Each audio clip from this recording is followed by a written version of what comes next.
left to cry. My, how time flies, like little children hiding their eyes will make it disappear. Let's start a brand new year. Darling, Christmas is coming, Salvation Army bells are ringing. Darling, Christmas is coming, do you believe in the angels singing? Darling, the snow is falling, falling like forgiveness from the sky.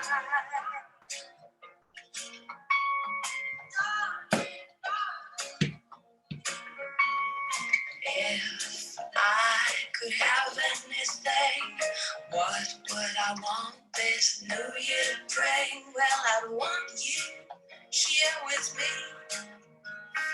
Tear these thorns from my heart, help the...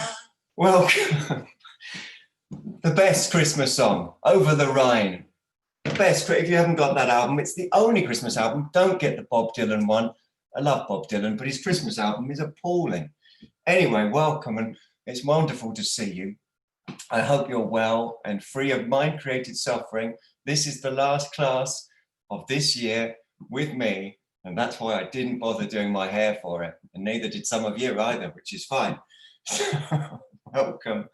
I hope you're well. I'm just waiting for you to put something in the chat if you need to. Good morning as well. I have to say good morning because some of you look like it is fairly early for you and you've done well getting here. I appreciate it very much. I'm just checking the chat. Okay, that's good. Happy Christmas. Thanks, Tony. Okay, well, no one's put anything in apart from a very positive improvement message, which is good to hear. Let's start our last class. By the way, the first one back is the 5th. Hot lemon and vinegar. What a disgusting drink I've got. Let's come over to our mats. We already are at the mat. I'm at mine now too. Standing up. Feet together, Tadasana.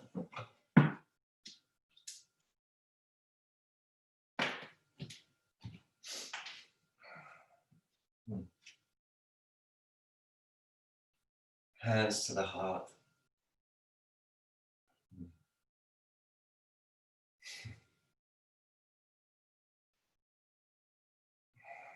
Feeling into the feet. It's a lovely, gentle, heart-centered experience.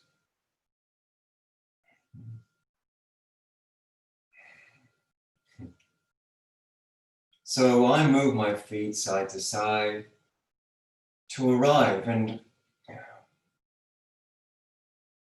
I don't know, I'm pretty sure you must feel this too, but when you move in a certain way, it intimates attention, doesn't it? And attention intimates love, doesn't it? So when you're bringing attention, it's because you want to know. You want to know. So as you move your feet, there's an urge to know the body the way it is.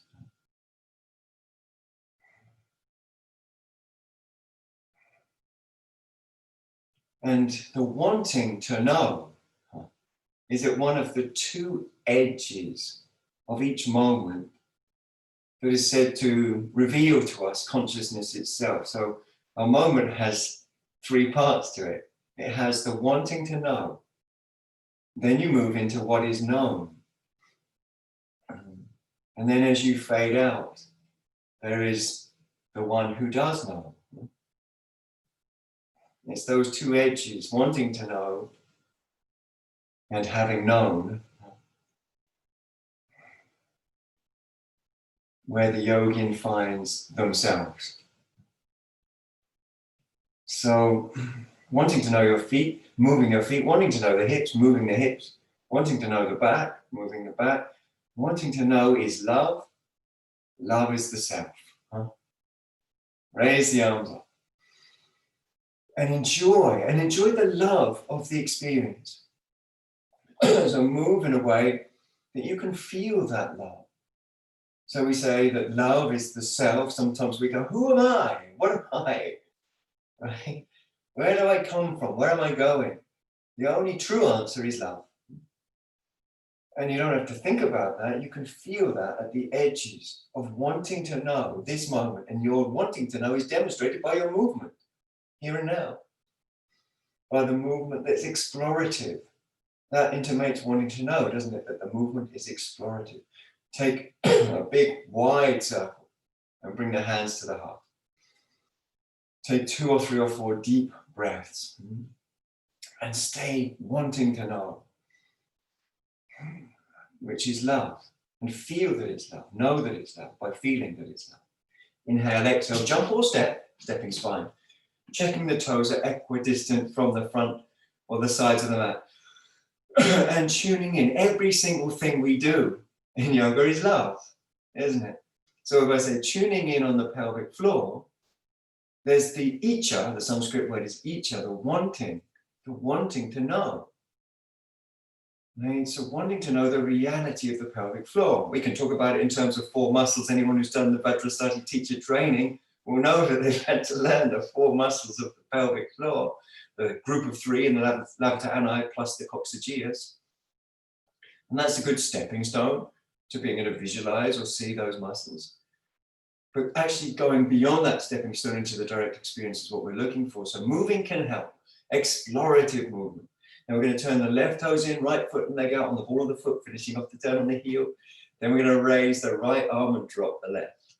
Inhale, exhale, coming down. Uttita Trikonasana. You can bring the top arm up. Breathe deep. And again, wanting to know, we come back to this icha. It's I-C-C-H-A in Sanskrit, icha. So as you move, isn't there a sense of wanting to know? Of course, there is. That's why we're moving. So moving in a way that wants to know. And then the knowing of what this is immediately negates grasping, because what this is ungraspable. Because what this is a constant arising and passing of moments that arise and disappear and arise. Nothing there to grasp. And letting go of grasping is the ability to move with the moment. Inhale, come on up, well done. Feet forwards, hands to your hips. Let's all take deep breaths now. Really take a deep breath, really take a few deep breaths and move in ways that want to know. Honest, unpretentious, explorative, simply wanting to know. And we can start by being clear, one of the areas we want to know is the pelvic floor. We can know it in the abstraction of the pelvic floor muscles, iliococcygeus, pubococcygeus, puborectalis, and coccygeus, and that's fine and clever and good memory and all the rest. But we want to go beyond that. That's a stepping stone. We're going to go beyond that into the actual experience, beyond grasping, turning your back toes in, front foot and leg out on the ball of the foot, finishing off the turn on the heel. That leaves you with heel to arch alignment. If you're savvy, stretch the arms. Breathe through the nose. Find the pelvic floor. So finding the pelvic floor is an act of icha, I-C-C-H-A, icha, will, desire, wanting. And it's the wanting to know. Raise your lead arm. Inhale, exhale. Wanting to know what? This. What is this? This is what it is. Right? It's beyond grasping. And that's the very point. That's the liberative point of yoga. But by breathing and by feeling and wanting to know this, intimated through your movements that are explorative, there is the experience of love. There is the experience of love, because love is wanting to know. Love is opening up. Love is emptying out. So empty out. Nagarjuna, the very famous Buddhist teacher on emptiness, said everything is possible for those who understand emptiness. Everything is possible for those who understand emptiness. So understanding emptiness means to give. Inhale, come up. Nagarjuna, 150 common era. Feet face forwards, hands to the hips. Breathe through your nose. And again, find the pelvic floor. So we've talked about it in terms of love. I'm emphasizing this because I started the class by playing a bit of a song from a band called, they called On the Rhine, Over the Rhine. Beautiful song, full of heart.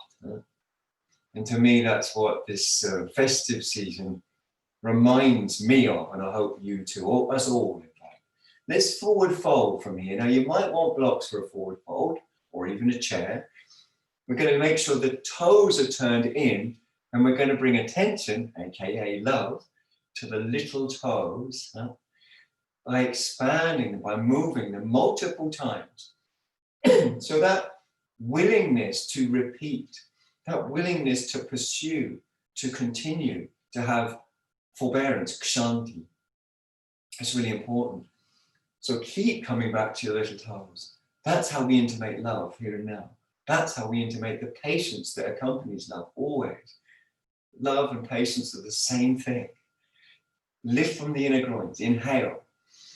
Exhale, fold over the top of your front toes, hinge from your hip joints, fingertips to the floor. There's that stretch in the hamstrings. And perhaps there's the response or the love in the quadriceps. So as the hamstrings stretch, the quadriceps on the front of the legs, hamstrings are on the back of the legs, they respond. They sort of spring to life, as it were. They come online. And that coming online tells the hamstrings it's okay, they can release. It's like the strength of the quadriceps comes in and relieves the hamstrings of their tension and worry, feeling their strong ally coming to help them out. So this is called reciprocal inhibition in physiology. You might be also exploring movement here and now because you're looking for balance that shows up in the breath. So you're looking for balance. Balance and absorption are the same things. Balance and absorption that shows up in the breath. So as you move your pelvis exploratively, as you move your feet exploratively, there's the want to know, the icha, the desire, the wanting, the icha, wanting to know. A couple more breaths and then inhaling, coming up, leading with the chest, walking your feet towards each other and bringing yourself back into Tadasana. So really feeling again into the feet. Again, this is the icha, the wanting to know. The love, that is what love is. Love is not some abstracted idea, idealized. But it's this moment now when you're feeling your feet or moving your pelvis or both. And your purpose is, icha is wanting to know. And remember, according to Somananda, Utpaladeva, and Abhinavagupta, this line of tantric teachers, the edges of a moment, where you find yourself, and what you are is love, or consciousness. So moving your feet, that one of the edges of the moment is wanting, wanting to know. Then there's the object of knowing, that which is known. And then there is the knowing itself. So having wanted to know, you engage with the moment, and then there's the moment of when the moment's passed, but you knew it. Those two edges, wanting to know and knowing, are the edges, according to those great tantric teachers, where you find yourself. So focus on the wanting to know through your investigative movement. That's what we focus on in Vajrasattva Yoga. Now we're going to raise up the right heel and bring a little movement. Let's be quite honest about it. It's quite Elvisy, Elvis Presley-like. And I want you to emphasize that as much or as little as you like, but I reckon quite a lot. I think of Christmas being quite Elvisy generally. It's quite a Elvisy time of year. So give it a little bit of Elvis, perhaps you'll even do the little sneer because some of you can't help yourselves, and that's a good thing. Once you there's some great Elvis moves going on. Now, I almost don't want to stop this because this is a wonderful moment for me personally, seeing so many of you Elvising, but we are going to bring the leg up when you're ready into Vrikshasana and hands to prayer. So you probably didn't get to enjoy quite as much as I did the multiple squares of people doing Elvis legs. You probably only have me doing my Elvis leg, impressive though I'm sure it is. Not quite as good as so many others. Anyway, take breath, Vrikshasana. The tree pose is not because it looks like a tree, it's because in the ancient practice was done using a tree with a swing hung from it to support yourself. So using support is absolutely traditional in this pose. And the purpose of this pose is one of the ideas that the Indian soteriologies, freedom schools, had about how to negate the karmic cycles of life. There are other ideas like trying to win the karmic game, being really good, that sort of thing, earning merit. And then there's this, inaction. It's called just inaction. So breathing into it, enjoying the naturalness of it. It's natural, it is what it is. Okay, release your hands, place your foot, catch your breath, bring yourself to life in any way that works, shaking, bouncing, shimmying, kicking, whatever works, as long as it feels loose. In some late hatha practices, there are very dynamic movements, such as jumping and spinning and things like that. Raise up the other heel, and again, let's have a little Elvis moment, and I don't know what song you're selecting in your internal jukebox, but I've accidentally selected one that's not very Christmassy at all. It's the if you're looking for trouble, you've come to the right place, Elvis Presley version, of course. So breathing into that and feeling into that, and feeling what it's doing, which is explorative. So do it in a way that's, yes, Elvisy. That's the most important thing at this time of year. But secondly, it's explorative, focusing, gathering, breath-centered. When you've got that feeling and enjoying that feeling and open to that feeling, that's one of the edges, wanting to know. You're going to go ahead and raise your leg and bring your heel into your thigh and your thigh into your heel. So it's said that the reason that we get the illusion of subject-object is because we focus in the middle part of the moment instead of at the edges. This is the teaching, as I say, of Abhinavagupta and also his teacher Utpaladeva, and also it's sort of loosely based on his teacher Somananda, but it's also based on Buddhist philosophy of the Vijnanavada school. And the Vijnanavada is the consciousness-only school, the school that sees that there is nothing but consciousness. So breathing into this, wanting to know, that's what we're focusing on today. The love and the fact that it is love, and you can see it for yourself. But wanting to know is love. Wanting to know is inherent to the pose. You don't have to do something, you don't have to try anything. You just stand in the pose. That's it. That's all.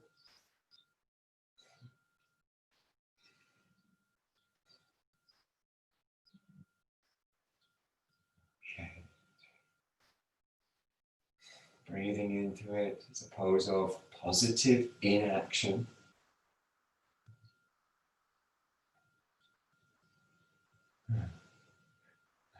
Release and place.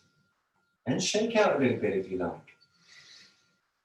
Breathe deep and honest. Now we're going to come to another forward fold. We've already done the Prasarita Padottanasana, but we're now going to come to Uttanasana, a version where you take your feet apart. So a lot of people will find, in fact, I would suggest that everyone, however flexible you are, will find that using blocks or supports, at least initially, is super helpful. And to prove that I believe that, I'm going to use blocks myself.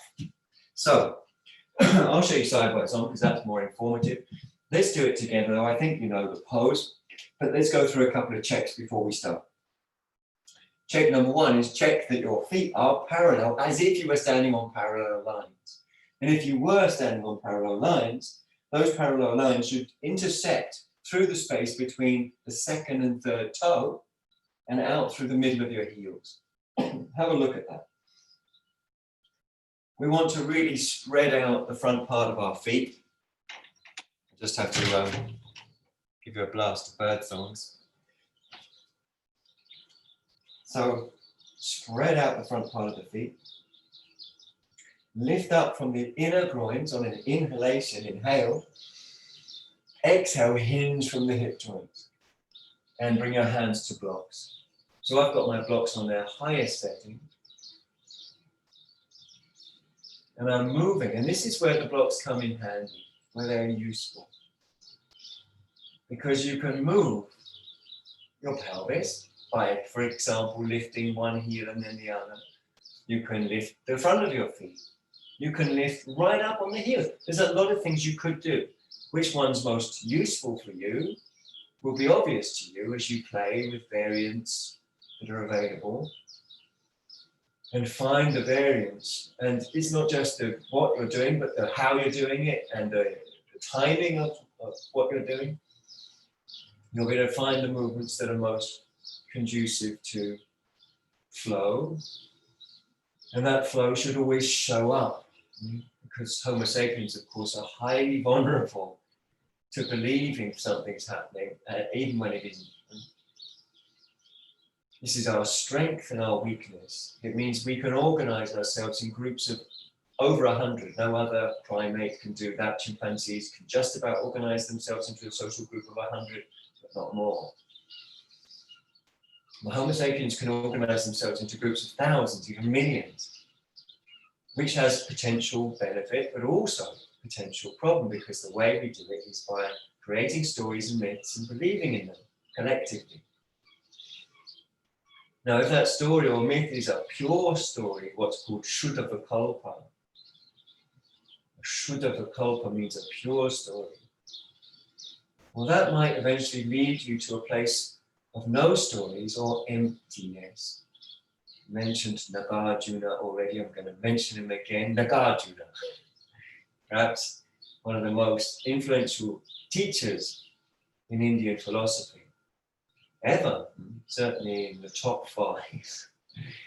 Now, some of you through these movements are beginning to feel your lower back beginning to dip down, and that's great. Right? We want to keep a sense of openness in the anterior spine. If it's dipping and dipping and dipping and dipping and dipping, it can, in rare occasions, start feeling like the lower back gets squashed between the ribs compressing and the top of the pelvis compressing. So to alleviate that, in those rare cases, you would fold further down, either lowering the blocks or even not using blocks and holding the elbows perhaps, or biceps. So that's less common, but possible. And certainly something you can breathe into. So there's a variety of options, but in all the options, there's the useful option of play. So as I've said, there are very few legacies that I'd like to leave to the world. One of them is this basic saying that a great yogini gets more and more from less and less. And that's an important pointer, I think. A great yogini gets more and more from less and less. And the other is this threefold attitudes to practice. Lila, Artha, Lakshana, play. So move your feet, move your pelvis. Purpose, absorption. That's where subject and object merge. And then Lakshana, signs. And that's the breath, showing us that we are absorbed, not just us thinking we're absorbed, which is the potential to blindside us. Now we're going to come back up. We're all going to use the bricks or blocks that we use to come down. So going through the whole process until we get as high as we can on the blocks and then finally coming up. That's one way to come up from Uttanasana. Of course, there's another way, and we might get time to go through that in a minute. From there, we're going to take a block. Perhaps you've got 2 blocks. You can put 2 blocks if you have, but if you've only got one, one's fine. Just put a block over on the right side of your mat. If you've got 2, you might as well put one on the left as well, but that's not important. I'll put one away, so I'm with anyone who's only got 1 block. And then we're going to stand, as it were, behind the block or blocks. So the blocks are in front of our feet or foot, with our hands on our hips, breathing through the nose, finding the pelvic floor. Right. So how do you find the pelvic floor? Well, first you need the Icha. The Icha shouldn't be abstracted, and there's a danger in Homo sapiens of getting caught up in abstractions, and sometimes those abstractions are a pure story, Shuddha and sometimes they're an impure story, Ashuddha, and that, of course, can be a problem. So best thing of all is to go for Nirvikalpa, no story. Yeah? So we'll talk about that more in a moment, but back toes in, front foot and leg out. Heel to arch, have a look. Breathe deeply through your nose, feel into your body. So this is the play. The very important part of yoga is play, but it doesn't work on its own, because if it doesn't have a purpose, it's just, it can't focus itself. It doesn't know what it's playing around. All play has a purpose, whether it be with little lion cubs playing with each other or whatever, it has a purpose. Or children playing at various games that they play. Now, heel to arch, I presume you've got that, but let's check. Okay, and then bend your front knee. And I think many of us will find it useful in terms of play to go back and forward several times, but to feel how that's hydrating the fascia, it's massaging the fascia, which means it is bringing in more fluid, which gives this sense of glide, is the technical term in fascia circles. Glide, right? And once you've got that sense of glide, and you can use various movements on your foot too. I like to lift up my toes or even the heel sometimes. Then you're coming down to your brick in front of your foot. This is not something we do in Trikonasana, by the way, for several reasons, but the main reason is because of the side flexion of the trunk. But we can do this in Parsvakonasana. So the arm is in front of the leg. And then we're going to raise the top arm up. Of course, unless there are overt shoulder problems. You can just keep the arm up. Sometimes that's okay, even if there is a shoulder problem. Or, this is what I'm going to ask you to do if you're ready. It's quite exciting and you may fall over, who knows? You're going to lift up at least the back heel. I'm also lifting the front heel and then stretch the arm over. Lifting both heels is certainly quite wobbly, but I'm enjoying it. And then bringing the heels back down, or one of the heels if you lifted just the back one, because asking to lift the front one is a bit much really for this time of day. Then you can look up if you like. Breathe through your nose. So your arm is holding your leg back, I hope. You're breathing deeply, but you're also incorporating lila, play. And your play is the purpose. The purpose is absorption. Absorption is subject-object melting. That's love. That's one description of love. Arm down, well done. Push into your leg with your hand. Come on up. Well done. Okay, feet face forwards. If you only got one block, now is the time to skillfully and calmly move the block to the other side. But you might have had 2 blocks, in which case you've got a block there already. Hands on the hips. Breathing through your nose. Find the pelvic floor. Jaw soft, eyes soft. Okay, back toes turning in, front foot and leg turning out, heel to arch alignment, which we're going to check. It's a meditation because you want to know, and one who wants to know wants to give, and one who wants to give is someone who's emptying themselves out. They're letting everything about themselves go so that they can merge with their object. So that's what love is. And that's the teaching of Nagarjuna, the very famous teacher of the Madhyamaka, Buddhist philosophy. Stretch your arms. Inhale, exhale, bend and extend until you feel ready to come down to your block. It might take a while, sometimes it takes a while to get the leg feeling right. And then raising your top arm. And as I said before, that's enough. You know, I mentioned that there's only really 2 legacies. I mean, you can have as many as you want, but only 2 legacies I'd like to leave on this mortal coil for yogis. And one of them is that a great yogini or yogin gets more and more from less and less.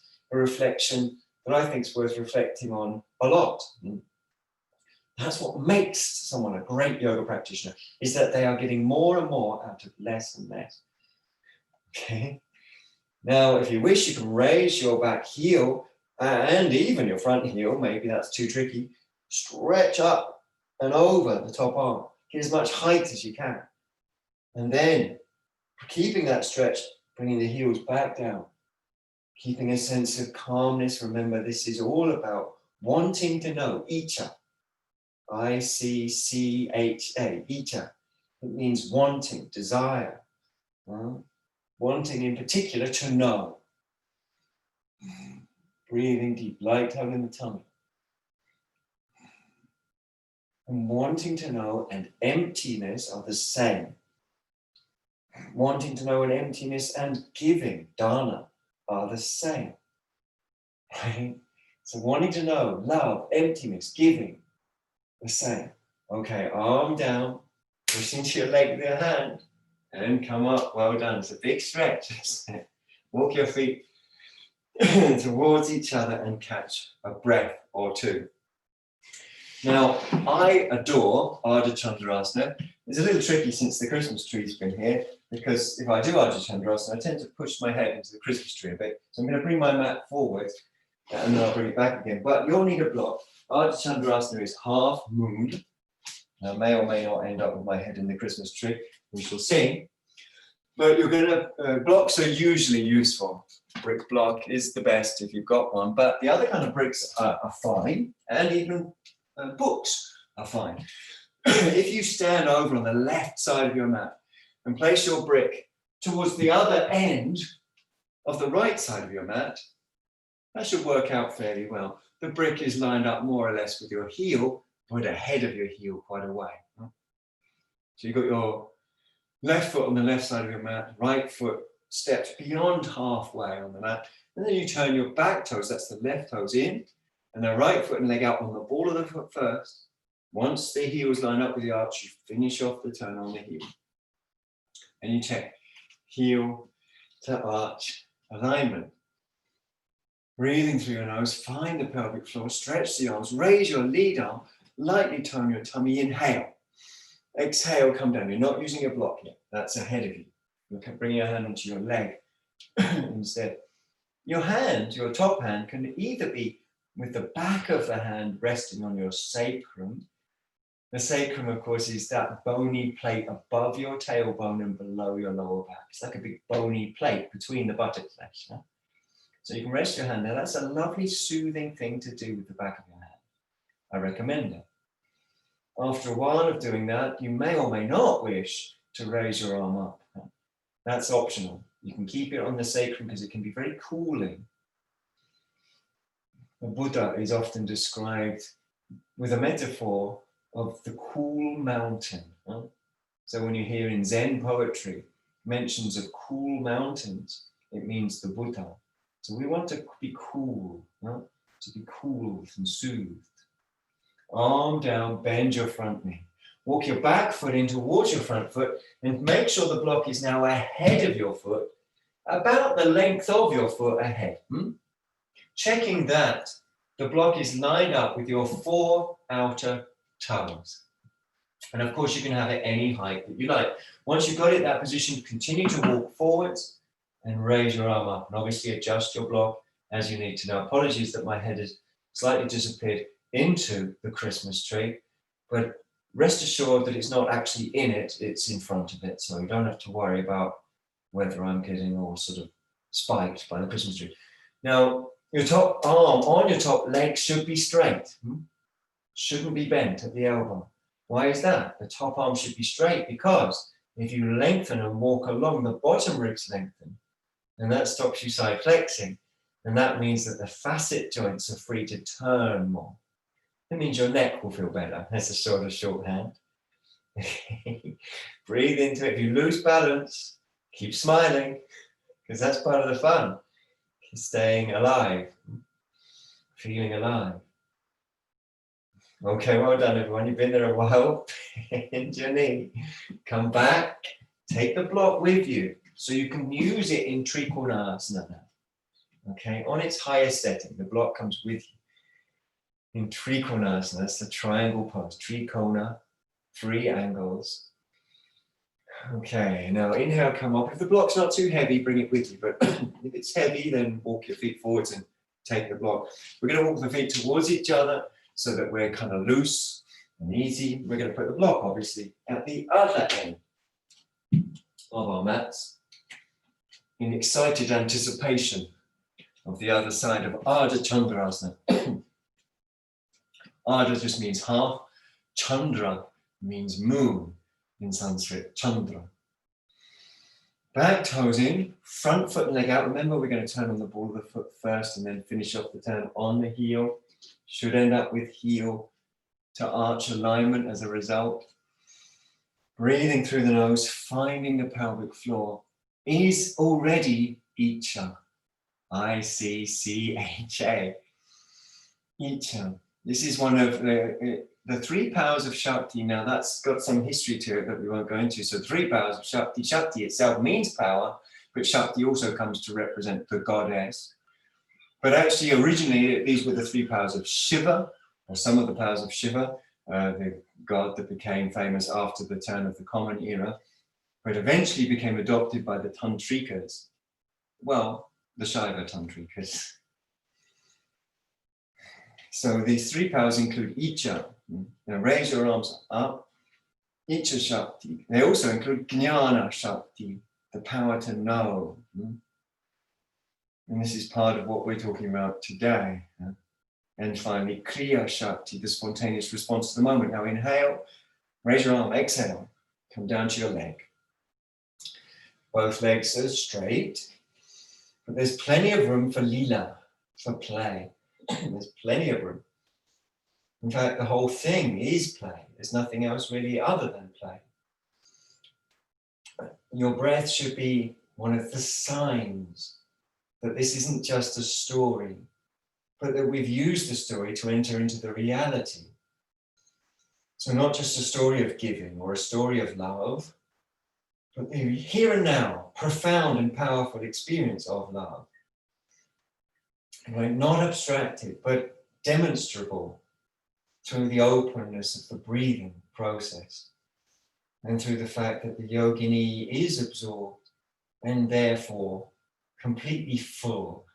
Completely full. Arm down, bend your front knee, walk your back foot towards your front foot. There's the block. It should be ahead of your foot by at least the length of your foot, probably a bit more.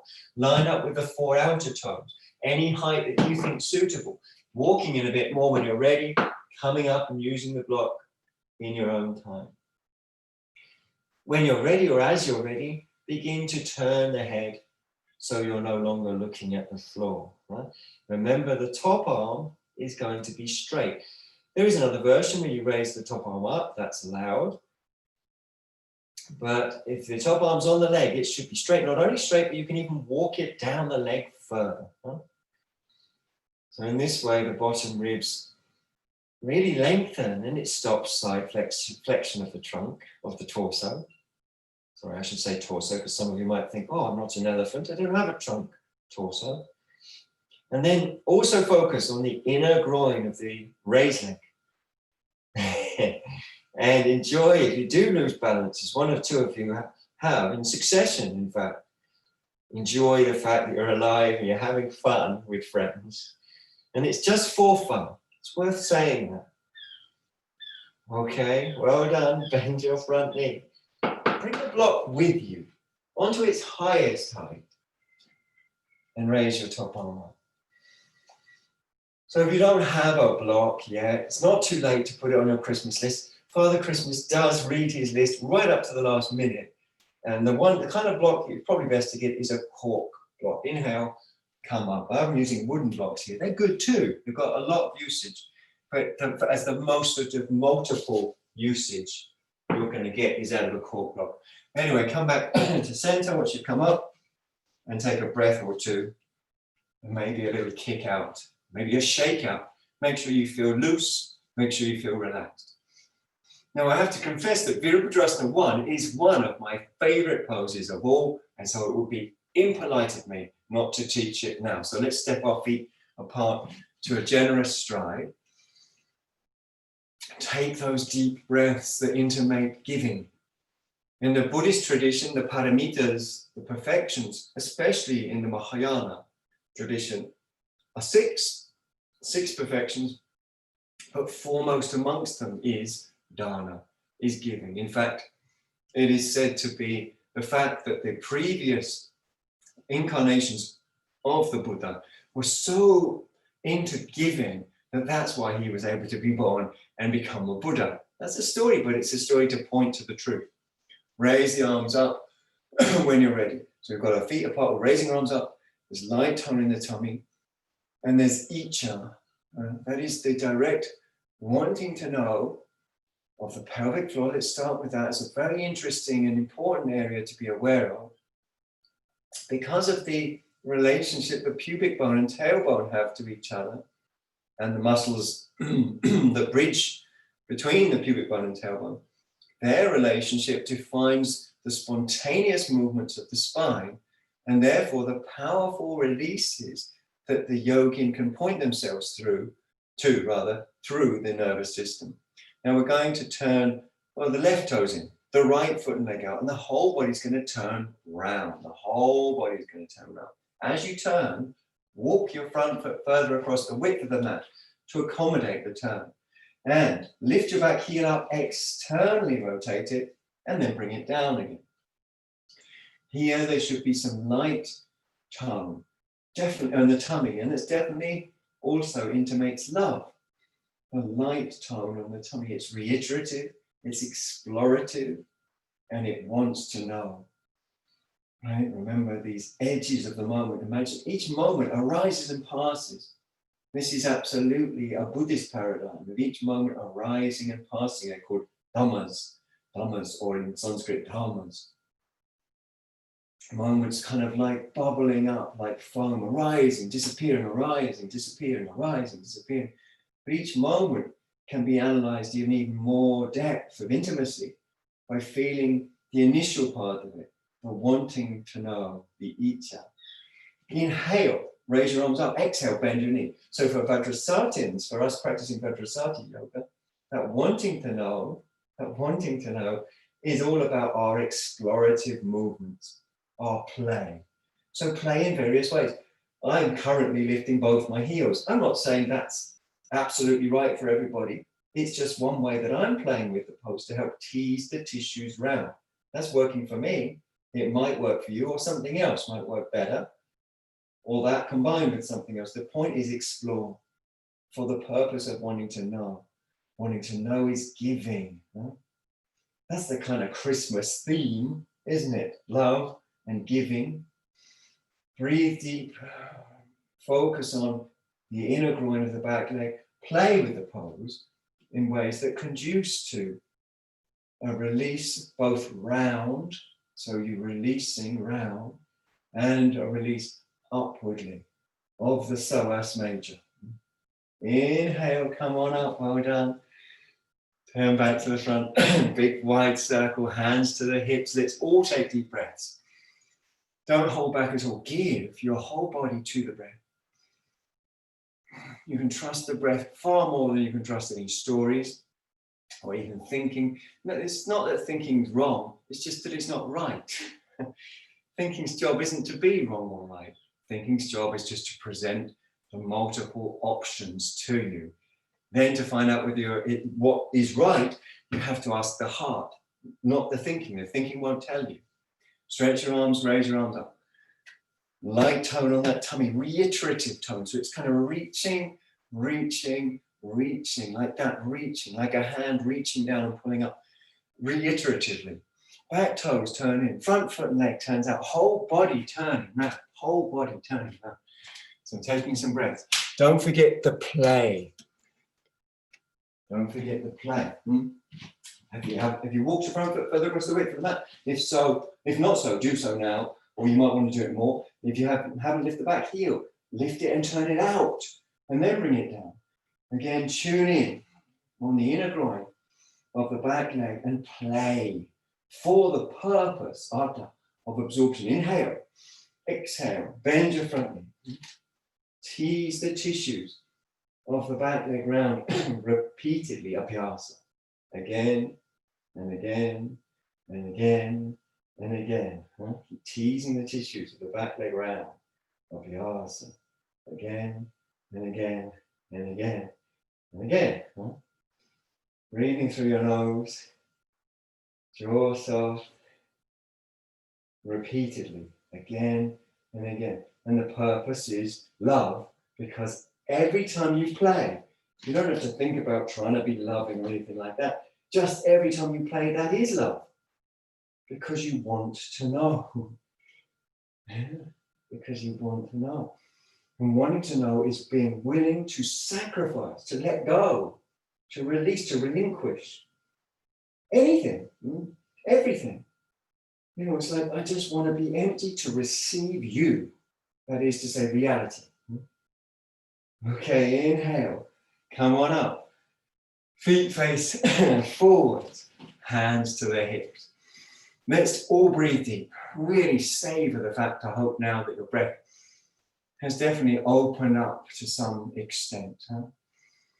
Now we're going to walk our feet together, still I hope breathing freely, really letting it happen. That intimates relaxation.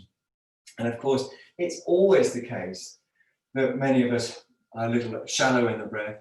But in this past year that we've had, 2020, it's been a year when we've been apprehensive to breathe even more than usual. We've got masks on and all that malarkey, but now breathe, breathe, okay? And really let yourself breathe. It's transformative for the heart, the mind. It makes you available. It makes you in love with life. That's the most important thing. Bringing your feet together. I'm standing sideways on because this will be best to demonstrate for those of you that need a visual. Arms by the side. Take one leg back, doesn't matter which one you choose, left or right. And so your toes are on the floor behind you. There's light tone in that tongue. Light tone in that tongue. That's reiterative. It's not like a light switch that's on or off. It's reiterative. When you're ready, keep taking the leg back and beginning to raise up the back leg as you hinge down from the hip joint with light tone in the tummy. Breathing through the nose, jaws off. Keep releasing the gluteus maximus on the back leg multiple times. What does that do? Well, the gluteus maximus has two functions. One of the functions is definitely on and has to be on. That's just on inherently. But the other function, external rotation, we don't want on. So we release the little toes towards the floor. Okay, some people like to bend their front knee to reach back to where they were before. You can do that, or a straight leg lift feels better. And then bring the back foot forwards. Catch your breath, shake, shake, shake, shake, shake, shake, shake. Breathe deep, breathe honest, feel the heart rate, maybe it's gone up. Take the other foot back when you're ready. Onto the toes, tips, onto the tip of your toes. Again, this reiterative. So when we talk about instructions in yoga, it's about influencing energies rather than mechanical on and off, do and don't. It's more about influencing energies that reiterate themselves and begin to influence, just as a river influences the things that come into contact with it. Gradually with some things, immediately with others. When ready, with the foot back, start taking it further back and lift it up. How far down you come is up to you. How far down the torso goes is how far up the leg will go. Breathing through the nose, the inner groin open. Jaw soft, eyes soft.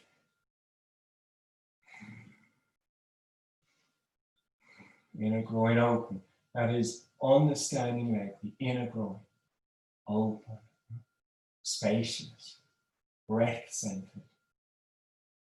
Keep breathing.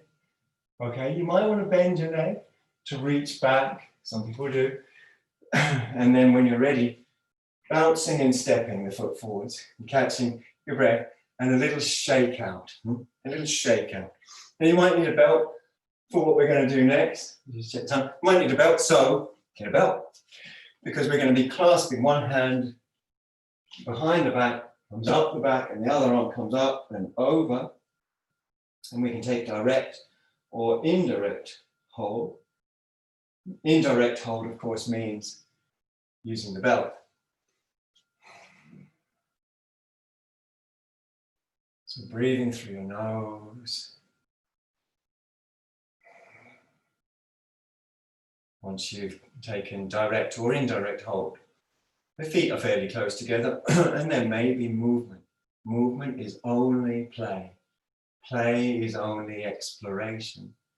Exploration is only the wanting to know, the icha. The wanting to know is love, because that's what love, isn't that what love is? Wanting to know.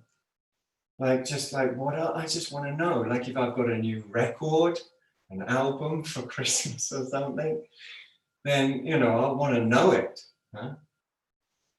I want to know it. I want to put it on the record player and play it again and again and pay attention to it, give myself to it, let it have an effect on me.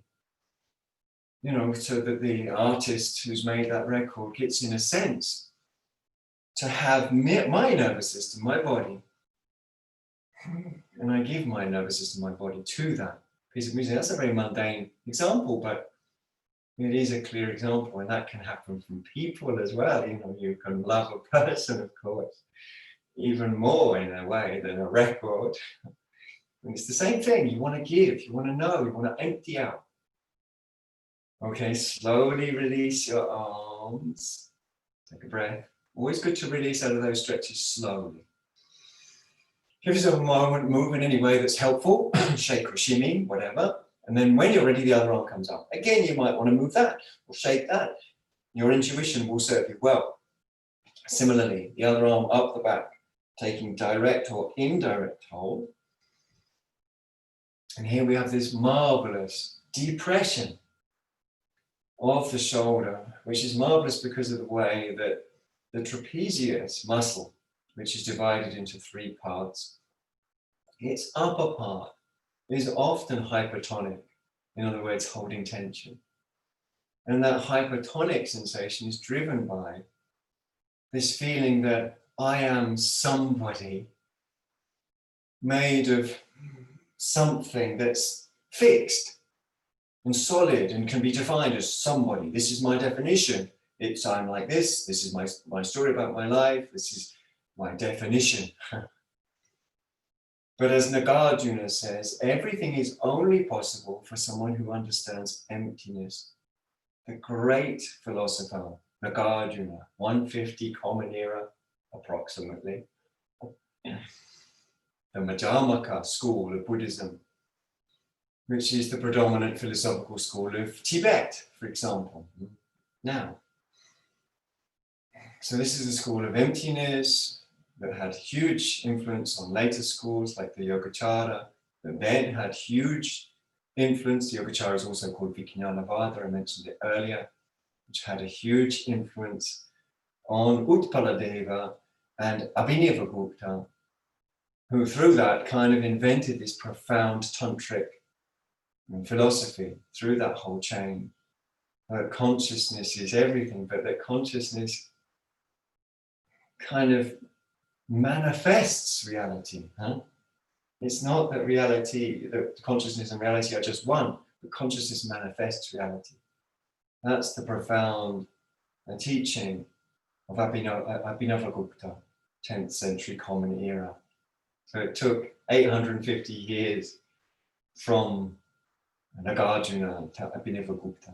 Okay, take a release, nice and slow and easy. Good Lord, the time's going too quick. Before we do our last couple of poses, stretch your arms out and shake out any way you like or want.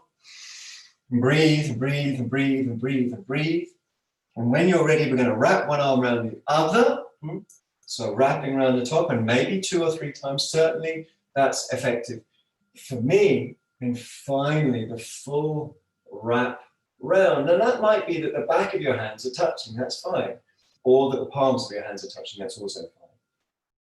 Breathe into it. Two options for the legs. One is keep them as they are, but be ready to bend them in a minute. Two is bend them at this point and then take the opposite leg to the top arm and wrap it around. And perhaps the toes come around the back of the leg or not. And it's fine to not do this. Either way, we're going to bend down a little lower. Whether we're doing it with both legs bending without the wrap round, which is a good idea for many of us, especially if there's any knee problems, or otherwise. So we're coming down, we're bending the knees both together, or we're bending, particularly the standing leg, if we have the wrap round.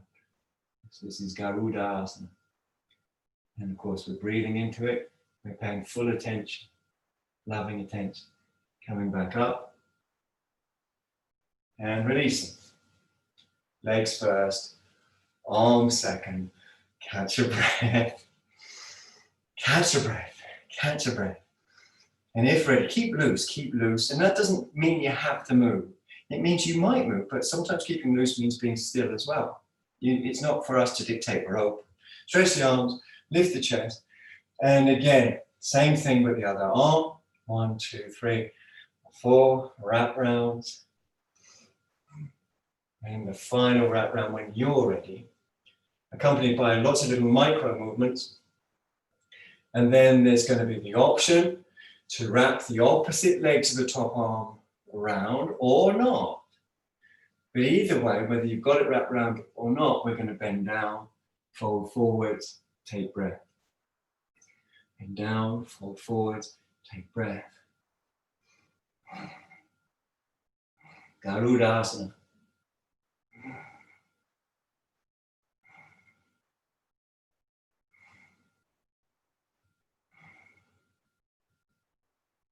Okay, coming out, slow and easy, taking breath. Oh, good Lord, this class is running away with me. We're going to have to come down to a kneeling position. Of course, kneeling can be done with a block between the heels and buttocks. Now, even though I know some people might be already on their Crimbo holidays, some of you might also have to get to work, and some of you also have those terrible small versions of human beings called children around. So I have to try and finish on time, of course. So we're on our last few minutes, couple of minutes. And so we're kneeling, and some of you find that if you move on your shins, that's very, very nice for the massage feeling, which is something that we want as part of our meditation. Bring your hands to the heart.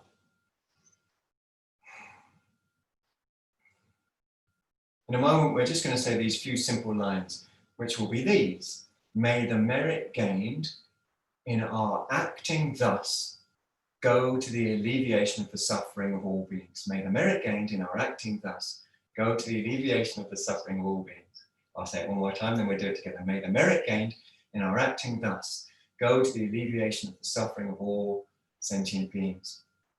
Let's say it together. Deep breath in. May the merit gained in our acting thus go to the alleviation of the suffering of all sentient beings. Take a few deep breaths and just feel that resonate from your heart. And we'll chant, oh, familiar now, may all be happy, may all be healthy, may all see goodness, may there be no worry.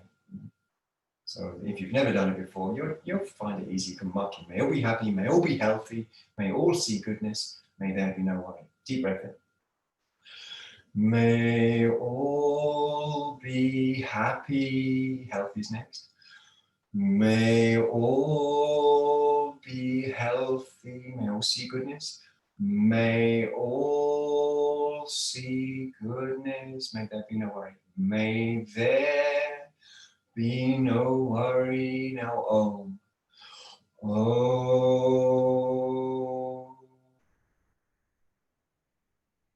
And then a deep breath. Release your hands.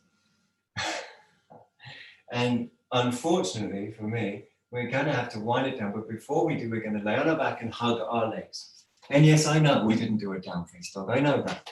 But that's okay. You'll be all right without one. You're going to lay on your back and give your legs a little hug.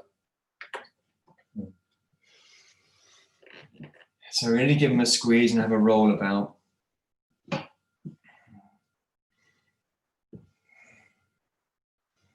And as always, the purpose is disappearing.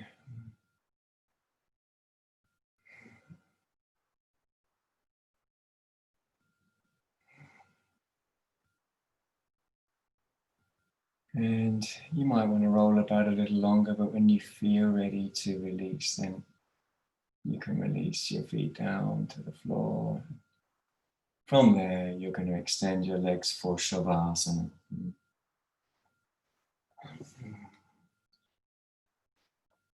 And I'm going to read, as I have been this week, from the Metta Sutta.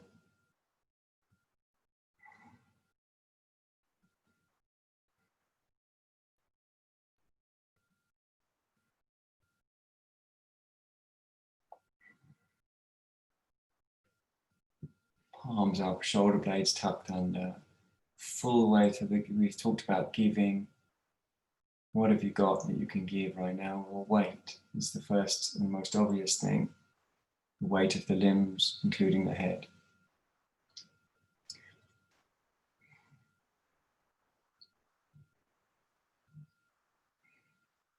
The Metta Sutta from the Buddha.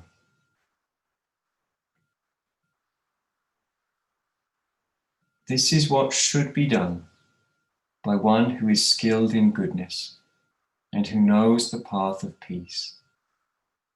Let them be able and upright, straightforward and gentle in speech, humble and not conceited, contented and easily satisfied, unburdened with duties and frugal in their ways, peaceful and calm and wise and skillful, not proud or demanding in nature. Let them not do the slightest thing that the wise would later reprove, wishing, in gladness and in safety, may all beings be at ease.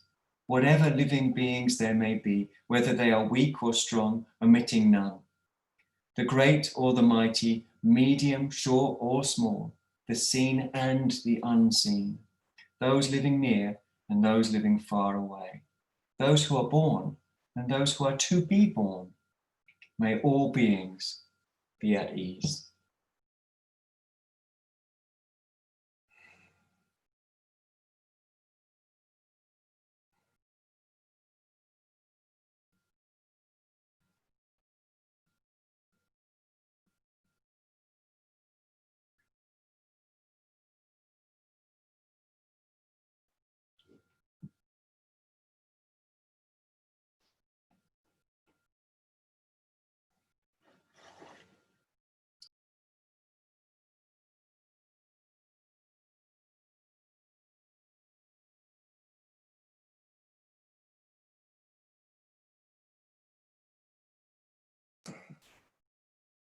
Allow a little movement of your toes and the fingers, and any little stretches or natural movements. And when you're ready, you can bend your legs.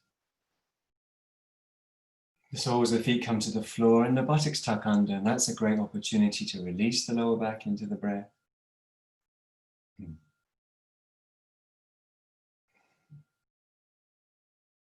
Roll to your left when you're ready to do so. Lay as comfortably as you can there.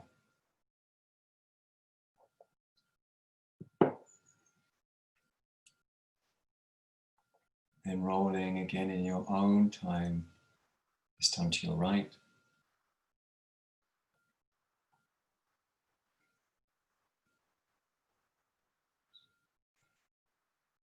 Perhaps you can notice when your knees are drawn up, there's a feeling in the deep belly that you can pay attention to, which has the same effect in terms of restoration as deep sleep. Even if you just pay attention to it for a moment. The deep belly.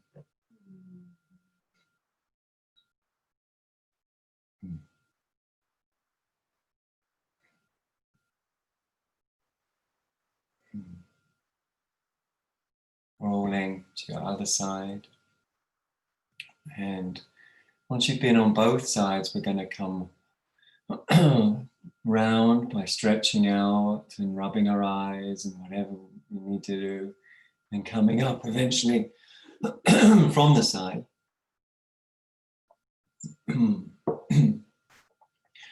Using our arms to assist our ascent. Thank you. Thank you so much. Thank you so much for being there in 2020. It's been incredible, actually. I know it's been difficult. We know that, but it's also been incredible. It's been incredible to see so many of you. It's been incredible to connect with yoga. It's been incredible to recognize what is important, which is love. So thank you all. I know you haven't gone yet, but I'm loath to let you go because I'm going to miss you. I'm not back until the 5th. I promise to get my head down on the book. That's the plan of taking that time off. So I promise I will. There will be these classes up. In fact, I'll even put this one up on the YouTube channel. Some of these classes will be up. So if you want to repeat a class, they won't all be up because there are hundreds of them, but I'll put a couple more up, some new ones up as well. So if you want to do classes over Xmas, you can. You can also make donations still if you do those classes, or do them for free. Up to you. It's fine either way. I won't know. I don't even look at my bank account. I have no idea who pays and who doesn't pay, or how much you pay. I don't know. But thank you for whatever you've given ever. And I hope you have a marvelous Christmas. Here's a hug.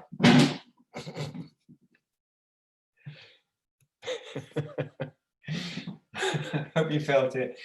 See you really soon. Loads of love. Happy Christmas. Oh, mwah, mwah. Good Christmas hat now. I've seen it like the Christmas hat. See you on the 5th. Loads of love. Oh, bye. Thank you, Stella, Tony. Thank you, Claire. Thanks, Pega. Thanks, Emma. Thanks, Emmy. Thanks, Tash. Big hugs. Pega, big hugs. Sonia, big hugs. Stella. Hi, Tony. Yes, Stella and Tony and Pega. Thanks for my lovely card. Yeah, see you soon, baby. See you soon. Bye, love. Love you, Jimmy. Bye. Love you too, Pega. Big hugs. Bye. Bye. Bye, Stella. Bye, Tony.